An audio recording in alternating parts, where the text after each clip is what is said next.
আমি মিলি কাজ করার পরে তারপরে হলো ওই গাড়ি 10টা গাড়ি যাওয়ার পরে সেই গাড়িটায় আমার ওই পায়ে লাগে ঝাড়া লাগে ওই টান লাগলো, ওই টান লাগাইতে সূচনা হয়নি। এইবার আমি আসি ওই গোরস্থানে রয়নি, পুড়িয়ে গেছি, পুড়িয়ে যাই আর আমি আর আটটি ওই খালি ওই এম করে আটটি যা খাটিয়ে চলে আসলাম।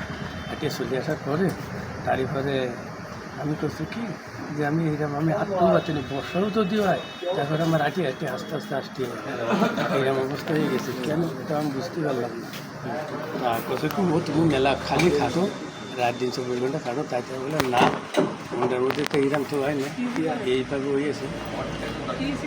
তারপরে ঘর ঘরে ওই বাস বাপ এখন ওইভাবে তো সূচনা হয়ে গেল। এইবারে ছিল দোকান, এইভাবে দোকান থাকলি আমি কিন্তু মনে তোর বোন যদি নাড় যদি না করতে যদি চাস তাহলে আমার তুমি দেখাতিস। আমি তো ডাক্তার বন্ধু না, তুই তো সবই চিনিস। তাহলে টাকা আমি নিয়ে আসলাম এরকম ভাবি, তাহলে আমি বললাম কি টাকা বললাম কি টাকার গরম আছে তুই টাকা তো টাকা আমার কাছে নেই, আমি তোরে শিখে থাকবো, তুই আমার বকুল কর, আমি টাকা খরচ করবো, তুই খালি দেখ। তা আল্লাহ রহমত হইতে সময় তো সব খরচ করে তাই আল্লাহ রহমত দেখাতে লাগবে। কোনো ভাই ভাগার ইয়েতে আমাকে দোকানের ওই বাড়ি একটা দোকান দিয়ে যাও, আমার ঘরে হিট দিয়ে তাই আমার বড়ো ভাই বিল্ডিং দিয়ে তার মাথা উঠাতে পারে। আর তুই দেখে আসিস কেন আমারটা, আমি ওই তাই দেবো সেই একটা আশা ছিল না, এটা ছাড়া দিচ্ছি এবারে এটা পুতুলবাবু আনতে আমি হইলো আল্লাহ রহমত উপরে গাইতে টাইস করা দিয়ে দেবো আগা মাথা করবে সবরা ওইরকম করতে পারবে। আমি যে বিল্ডিং তাই ওই টাচ ডেলিভারি দিয়ে ওই এটা করে ওই করেছি 17 লাখ টাকা খরচ, তারপর যেই করলো 4 লাখ টাকা খরচ করিয়ে 3.5 লাখ টাকা জিনিসপত্র আল্লাহ রহমত বানা গেছে দেওয়ার পরে আমি মনটার মধ্যে মন ভরে ওঠে না, তখন সপ্তমে সুস্থ। এইভাবে হঠাৎ আমার ওই আর আমি চালাতে গেলাম না ভাই, এইরকমই বাড়ি চলে গেলাম। মানে হঠাৎ হচ্ছে পার মাজারকে নিজের অংশ পড়ে গেল একদম পড়ে গেলি, তখন আর আমি আর কিছু বলতে পারিনি।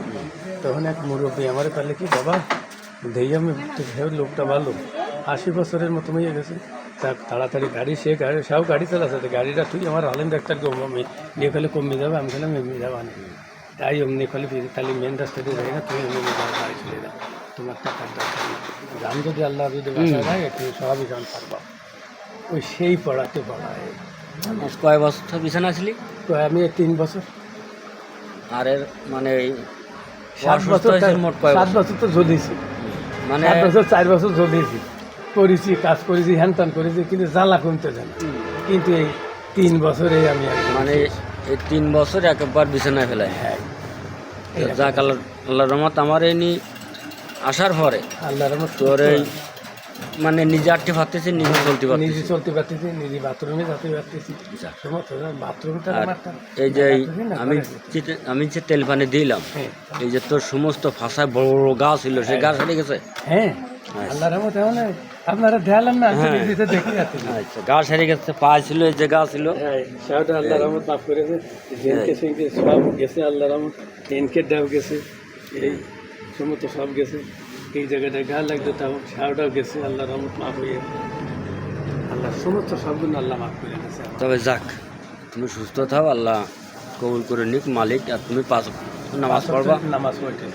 আর ওই যে তোমার ওই মাজার নিচের অংশ যে বিছানায় ফেলে নিয়েছিল, এত তোমার মনে করতো যে আর হবে না। হ্যাঁ হ্যাঁ আপনি তো বুঝতেই পারেন, ওই শেষ প্রান্তে এসে যে আমার আর হবে না। তা যাক আচ্ছা আব্বারে 4 বছর আব্বা মরেছে, আব্বা খুব যত্ন করতো আমাদের, সেই আব্বার কথা মনে করে মরে গেছে, কিন্তু নামাজ পড়েনি, কারোর কোনো দিন একটা পয়সা দিনা নেই। তা আমি তাহলে চিন্তা করতে পারলাম আমি 2 জায়গায় আমি কিনে আসি, যদি মরে যায় সে সাবার মতো দিতে পারবে না, তারা তো জানবো না, আল্লাহ ভরসা। আমি বললাম আল্লাহ তুমি আমার সুস্থ করে দাও, আমি ওই 2 জায়গায় দিনে দেবো। হিন্দু লোক ওরা তো ছাড়বে না, ওই দিনে আমার দিতে পারি আল্লাহ। তবে যাক এখন কে তুই আল্লাহর রহমতে আমার বড় ফিরের দোয়ায় তুই নিজে নিজে চলবি, নিজে নিজে সব কিছু করবি, করতে পারতেছি না। হ্যাঁ, সব কিছু আল্লাহর রহমতে এতে পারতেছি। যাক, আর আল্লাহ মাফ করুন। আমারে আপনার ভাবে কি আছে, এইটার জন্য কারোর জন্য দিবা না, তাহলে ও খুলে কারো দেবেন। ওই ইয়ে খুলে আমি কারোর যত বিপদ হতো মানে এইগুলো কারোরও দেবা না, আর ও আমার বাড়ি যাবা না তো আমার ও তাই কইয়া দিয়েছে। ওই তাবিজ কাছে থাকতে মানে কোনো কবিরাজের তোর একটা বাল ছেঁড়া ক্ষমতা রাখতো না। আলহামদুলিল্লাহ, আল্লাহ ওইটার কাছে থাকতে কোনো কবিরাজ, সে যত বড় কবিরাজ হোক না কেন, তোর একটা বাল টেনে সুজার ক্ষমতা রাখবে না সে। আল্লাহকে আমি বললাম আল্লাহর রহমতে। তা যাক, তুমি ভালো থাও, সুস্থ থাও। এখন তো তুমি সুস্থ, তাই না? আমি আল্লাহর রহমতে সুস্থ না। যাক, আলহামদুলিল্লাহ। আমি সুস্থ না থাকলে আমি গাড়ি নিয়ে এইটা আসলাম কেন? আমি আমি মনে মনে খালি কথা কি দেন এই গাড়ি চালাতে আছে এখন। 8 বছর বিছানায় শোয়া ছিল, এই ভ্যান চালাচ্ছে। 8 বছর পরে এসে আমি আল্লাহর আমার এই রুগী আটটাছে। তবে আপনারা যদি কেউ এই বিষয়ে আমার থেকে কাজ করতে চান, আমার বাড়ি আসার ঠিকানা বাংলাদেশ খুলনা জেলা ডুমুরিয়া থানা। আমার নাম গুরুরাত কবিরাজ। তবে এটা বাস্তবে আল্লাহর রহমতে, আমার বড় পীরের ক্রিয়ায়, বড় পীরের দোয়ায় বা তার বরকতে সে ফুল সুস্থ এখন। এই দেখেন, আপনার আছে, পানার আছে, এই কিন্তু সমস্ত জায়গায় গা হয়ে গেছিল একেবারে। মাজা আমার নড়তো না, যাক, মাজা নাটে না, এই হাতগুলো নাড়াতে পারতাম না ভাবে। এখন আমি যদি কারোর যদি তোর যত শক্তি হোক না কেন, আমি যদি তারে যদি ধরি, তার ছাড়ানোর ক্ষমতা নেই আল্লাহ।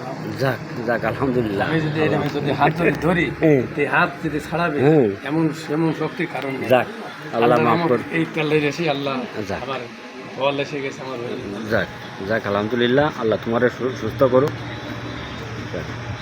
শুনলেন তো আপনারা।